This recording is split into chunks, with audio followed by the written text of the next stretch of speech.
Hey YouTube, this is The Art of Prepping. Thanks for joining me today. First of all, I just want to thank everyone for the warm wishes for Thanksgiving. I hope everyone had a great and safe travel and holidays. It was a very good time this weekend, and I got to see a lot of my family and just got to think about a lot of things. Believe it or not, I had a lot of downtime on the weekend.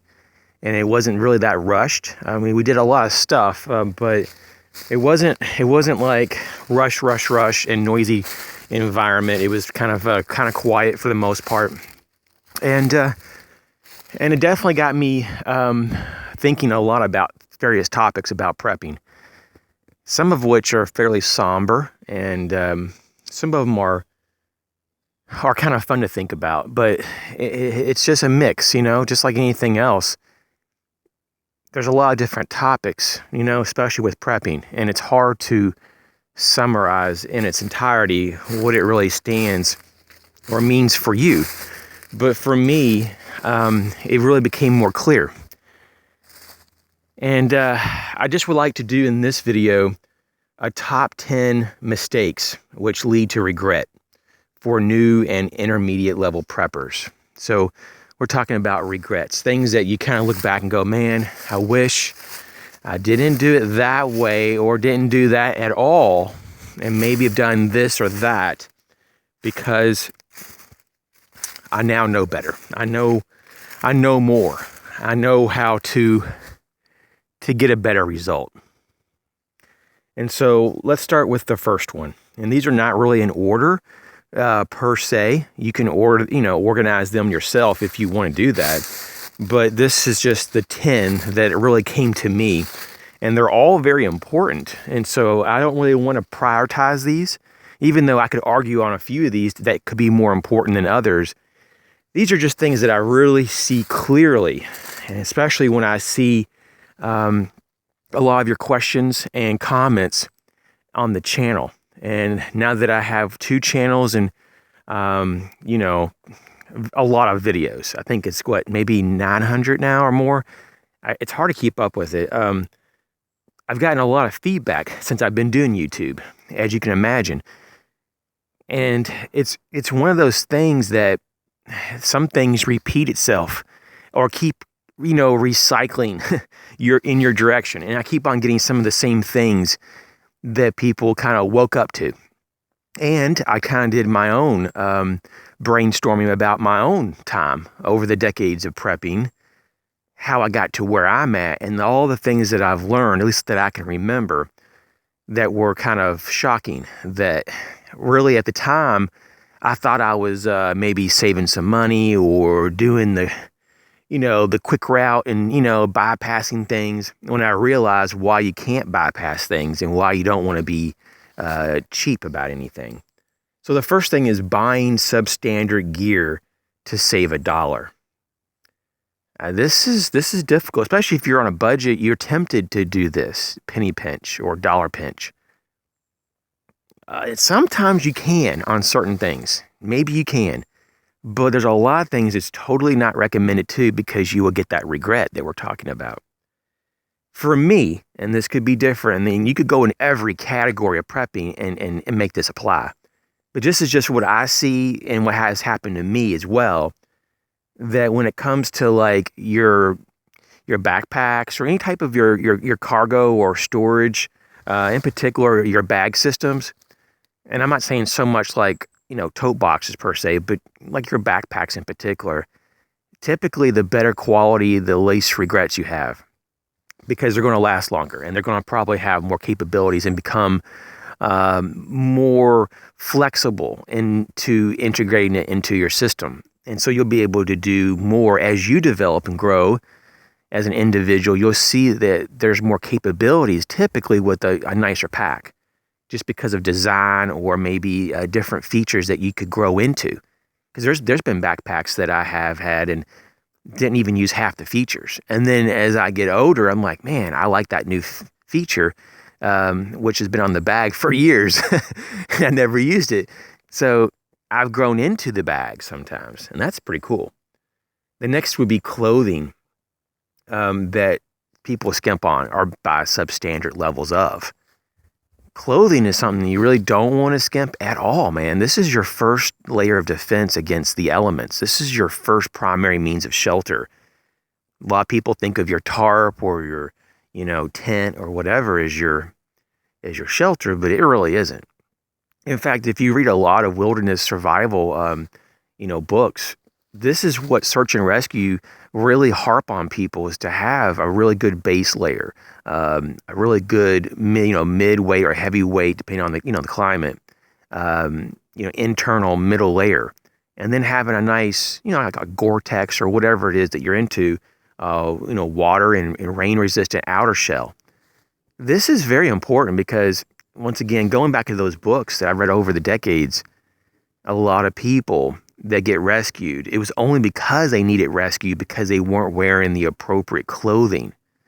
So this is a major thing. And so when it comes to wool products or very high quality polar fleece or heavier weight polar fleece, these things are worth the investment. Of course, don't spend retail if you don't have to. I mean, shop around, but to get the best deals. But the same thing goes for tools and even ammo. So this applies pretty much to every category, but I've seen it in these categories the most. And the tools, people get the $4 multi-tool, the Ozark Trail, for example, at Walmart, and they wonder why the blades they don't hold an edge, or the wire cutters they pretty much break after a few uses, or some people have better types of experiences than others, but typically the people who have better experiences aren't really using the tools. If not, maybe they're not using it very hard.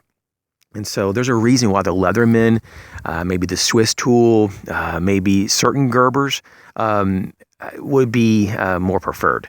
And so people say, well, they're more expensive. Well, there's a reason why.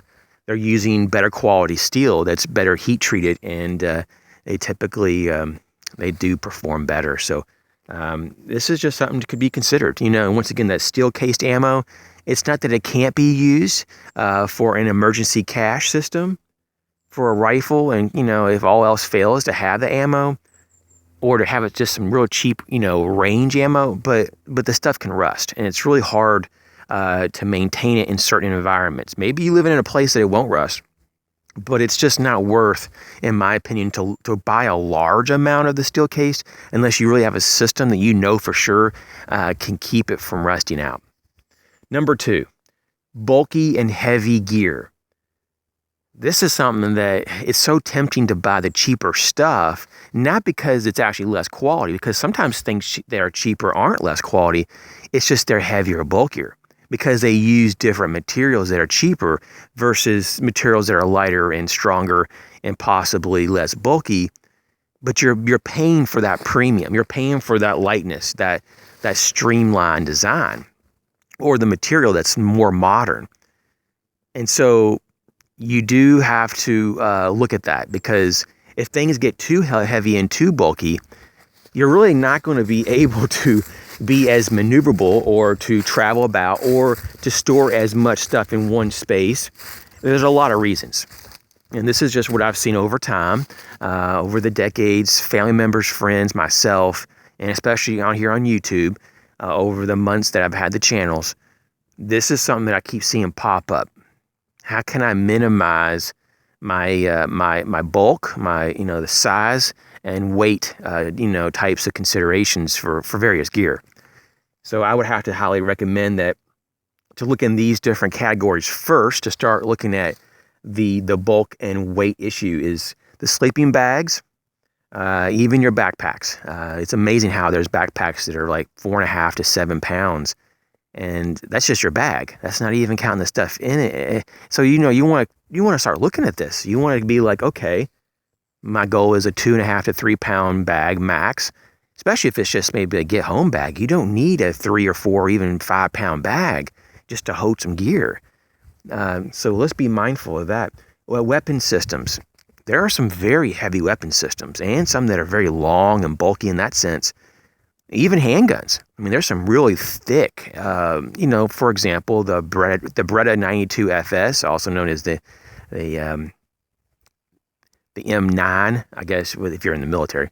And They're pretty close. They're not exact copies, but they're, I'd say, like 98% similar in terms of everything.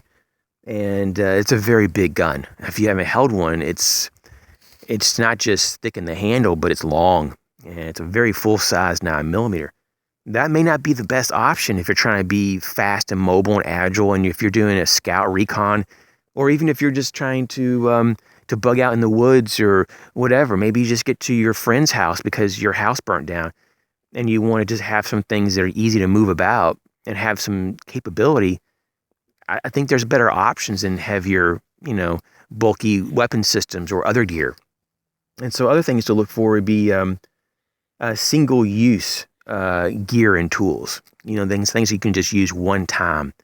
That typically aren't really the best value. Or tools that can only be used for one single application of or type of use, for example. Let's just say, for example, you have a hatchet, and it's just designed simply to hatchet, wood or chop wood on a limited basis. Maybe it's an axe or something, but there's many different types of hatchets and axe systems that can do a lot more than just chop wood.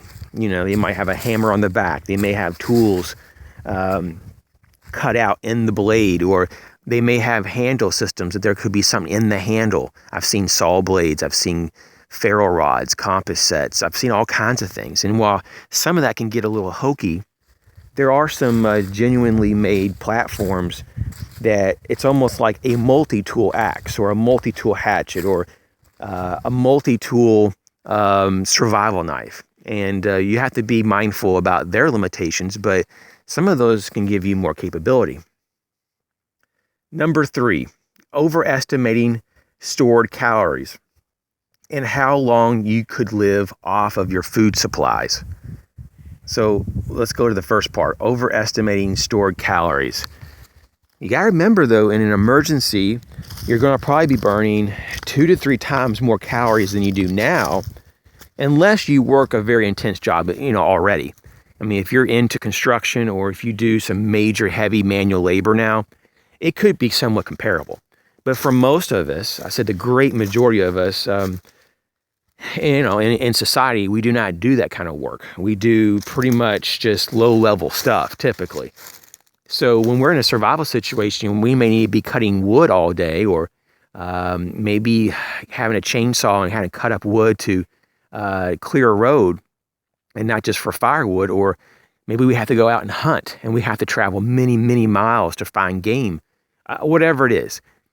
There's some calories going to be spent there. And even if you don't do a lot of the moving around, just the burden of stress, knowing that the infrastructure's down or that you have to weather an emergency, is enough to burn some major calories. On top of that, some of your water-soluble vitamins like your B complex and vitamin C get burnt up pretty fast. So the next part is, how long could you live off your food supply? That's another thing that you have to be mindful of. Do you have the right mix of foods so it's palatable? Do you have the right types of foods? That's another regret that some people have, is when they get more knowledgeable about nutrition, they see that they don't have a balanced diet sometimes in their food supply, or that their food supply is made of GMO foods, or they're full of sugar or artificial flavoring and coloring, and they don't like that, but they have all that in their food supply.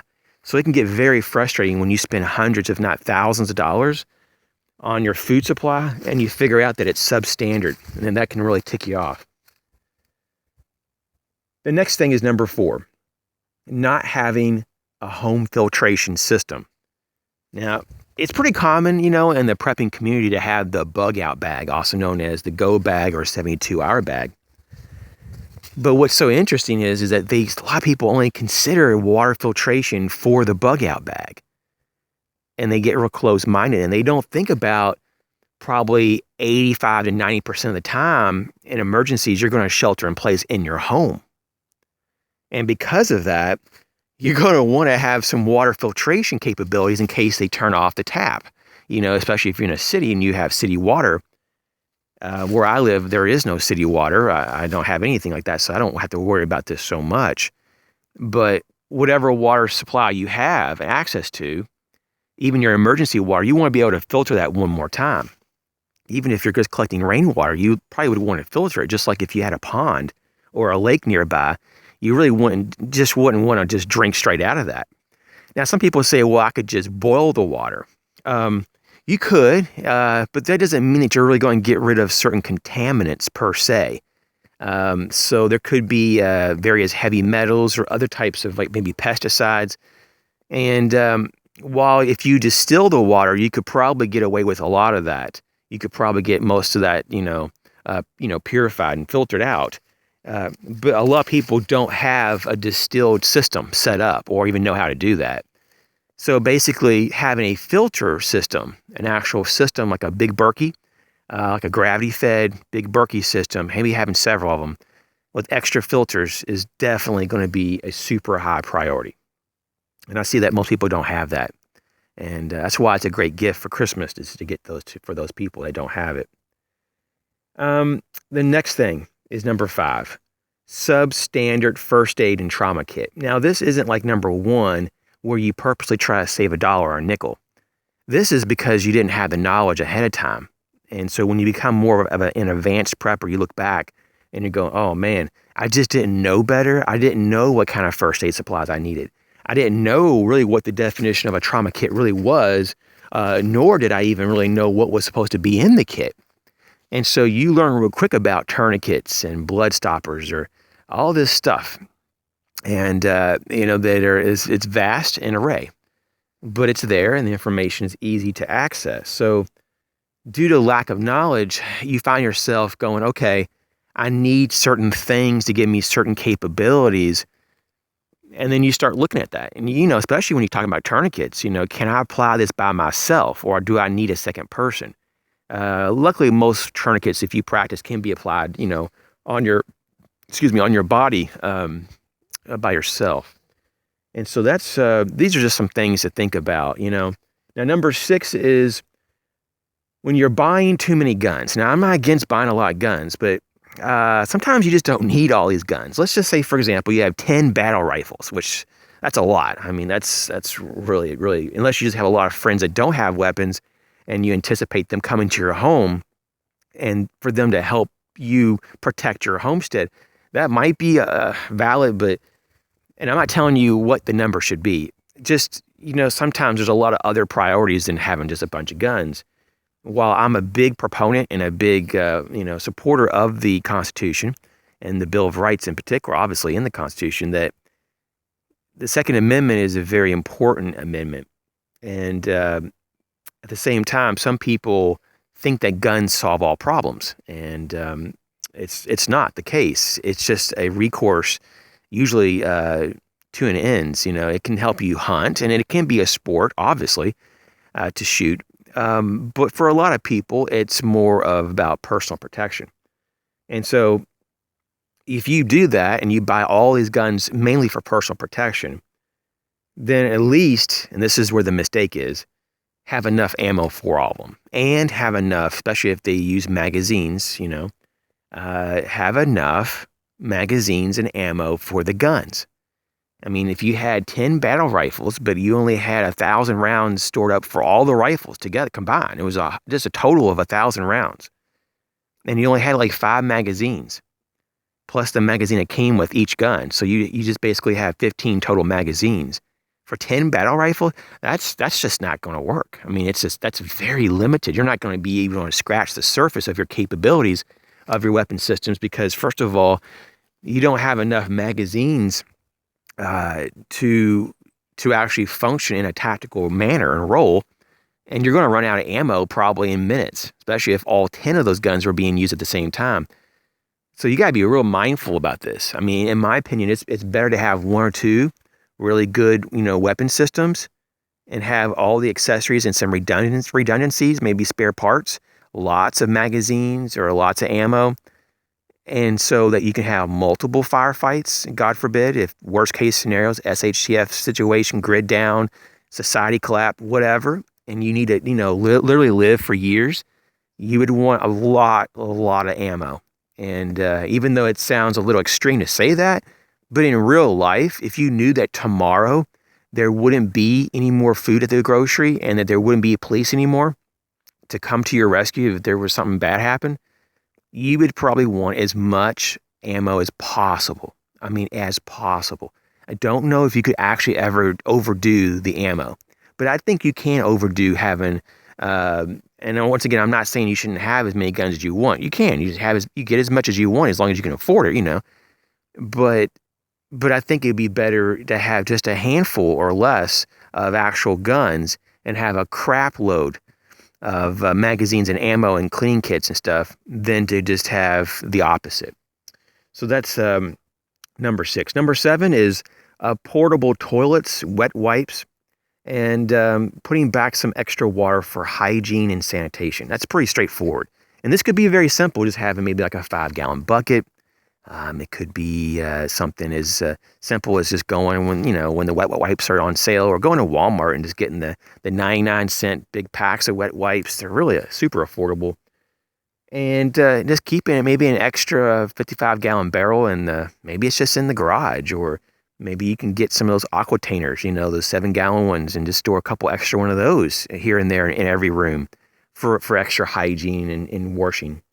So that's pretty easy, but people do minimize that as being a problem. Can you imagine a couple days after you haven't had a shower, you're going to, and especially if you're in a group of people, that whole group's going to start smelling after a few days. And you're going to want to start, getting yourself cleaned up so you can minimize any problems, that could happen to your health. Now, let's go to number 8. No backup energy sources. Now, sometimes you do see people with like these little solar panel, cell phone chargers and so forth.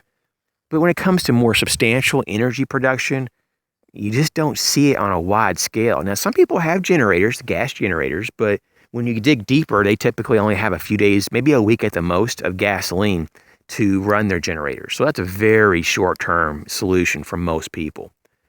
And so even if you do have an energy source, maybe it's like a solar panel system, they typically are smaller, the ones I've seen in the average home, or a generator. But that's better than nothing. But it's better than not having it, but it's also awesome to have a secondary backup energy source. So if you had a generator, and you could maybe try to push that the efficiency on that, and maybe the storage of fuel, maybe just make sure to invest in some fuel stabilizers. And maybe you could get yourself up to 2 to 4 weeks of fuel that you maintain for your generator. And then a backup to that could be a solar generator, or it could be a wind turbine, depending on where you live, or it could be geothermal, whatever is in your area, your energy source. So that's definitely a thing, is to have a backup and to at least acknowledge that there is a need for energy to run certain things that could be very critical. It could be a deep freeze. It could be a refrigerator. It could be an air conditioner. It could be something that, to recharge a cell phone or to get power to a radio. It could be a two-way radio. Whatever your needs are. It could be for lighting reasons. There may be medical things that you need to power every once in a while to check your, a loved one's health status. Number 9, electronics in general. People typically overspend just because there's been such a revolution in the lighting industry.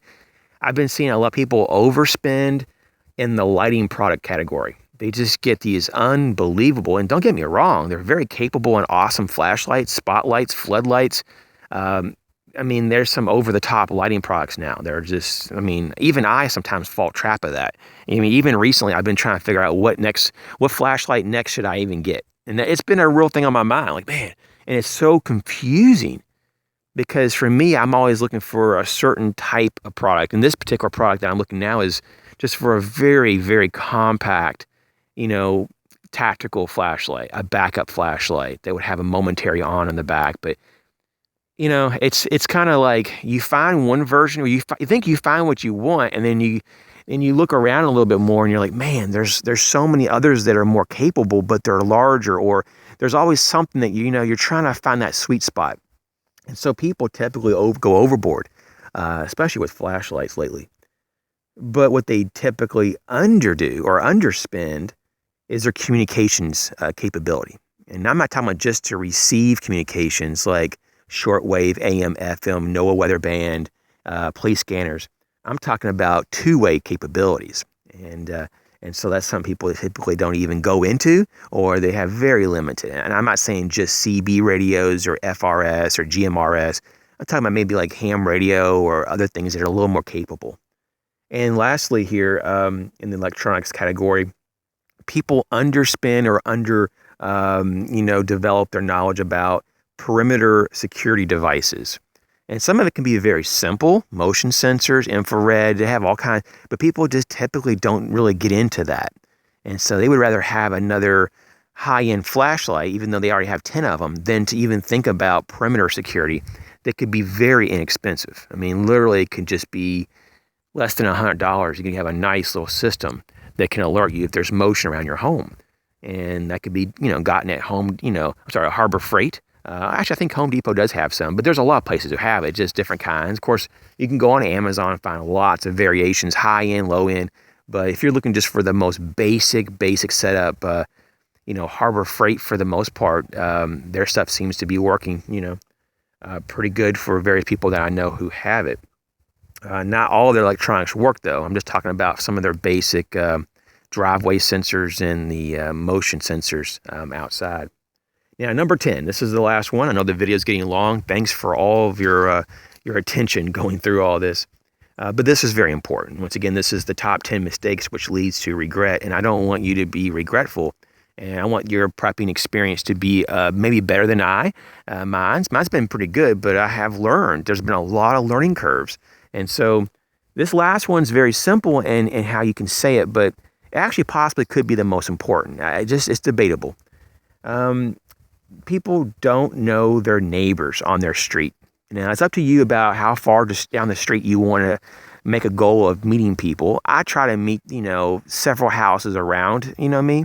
I try to get to know all of them. And sometimes I try to even go a little further, depending on, what's going on, in terms of, like in my previous residence, I try to get to know some people up and down the street, even though there was just only pockets of people that I knew, because some people were just never home. Some people were not very social, and so you get to a point that you kind of have to just pick who's going to be actually worthwhile in making some small investments of your time to get to know.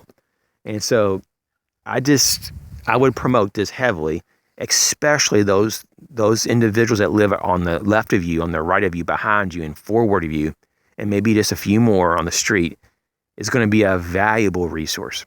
In case there's an emergency for you, it could just be a personal emergency. Maybe you cut your arm really bad. Maybe you're trying to work on a project at home and you're bleeding out real bad and you're getting really lightheaded and you can't stop the bleeding. And the ambulance is going to be another 5 to 10 minutes because of where you live or longer. That might be a time to maybe say, hey, you call your neighbor or yell out to your neighbor for help. And if they have a relationship with you, they would be probably more apt to come to your aid a lot quicker. But it's not just for selfish reasons, maybe because you guys can work together to help each other. Maybe it's all very mutually beneficial in an emergency. If you don't have any rapport, it's harder to understand that other individual about or how they function or how they act. Because everybody has their own little quirks and their personality and how they deal and do things and think. And if you have a few years of relationships with the person and then something, goes south, maybe there's a humongous tornado that comes through and tears the crap out of your neighborhood. You guys can come together, man, and really and be able to work through things fairly easily. Compared if you were just basically like strangers, even though you live next to each other, you can still be strangers, and you really don't want to be strangers with your immediate neighbors. I'm trying to make a goal to actually talk to everybody on my street, even though my street is rural and it's not a really large street. And I got almost everybody, I've talked to almost everybody now, but I like to still build on some of those relationships. Some people are a bit more standoffish than others to get to know a new person. And so sometimes it can take a long time to build trust. And so you might want to start now so that if there's ever something that happens in the future, you might have another resource that you guys can work together on to overcome challenges. Hey, thanks again, once again, for all the support, for all the warm wishes for Thanksgiving. I hope everyone's doing well. If you guys have any more questions or if you had to request a certain video, I'm pretty much caught up on everything on this channel. So Not that I'm running low on ideas. I'm just kind of wanting to see maybe what you guys think about what could be some more content. Sometimes I do get kind of stuck in my little circle of content and I kind of repeat myself on some of these videos just a little bit here and there. And so I'd be very open if you have any new ideas. Once again, thanks a lot, and I'll catch you later.